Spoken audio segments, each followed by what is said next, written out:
جی وعلیکم السلام ورحمۃ اللہ وبرکاتہ۔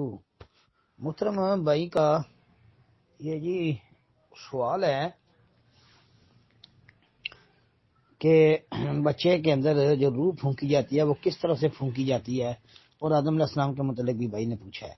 محترم بھائی، روح پھونکی جانا، روح کا پھونکا جانا، اس کا ذکر تو حدیث میں ہے، لیکن جہد کا ذکر نہیں ہے کہ کس طرح سے پھونکی جاتی ہے، کس جہد سے روح کو پھونکا جاتا ہے، یہ ذکر نہیں ہے ہمارے علم کے مطابق۔ اس بارے میں عبداللہ بن مسعود رضی اللہ تعالیٰ عنہ والی حدیث بڑی مشہور و معروف ہے، وہ آپ کو مل جائے گی انشاءاللہ۔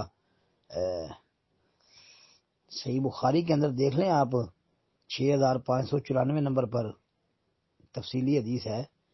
پھر اسی طرح صحیح مسلم کتاب القدر کے اندر بھی یہ آپ کو ملے گی اللہ کے فضل سے، اور سنن نبی داود کے اندر یہ دیکھ لیں 4708 نمبر کتاب السنہ باب فی القدر، ایسے ہی سنن ترمذی 2137 نمبر پر، اور حدیث کی کئی کتابوں میں یہ روایت موجود ہے۔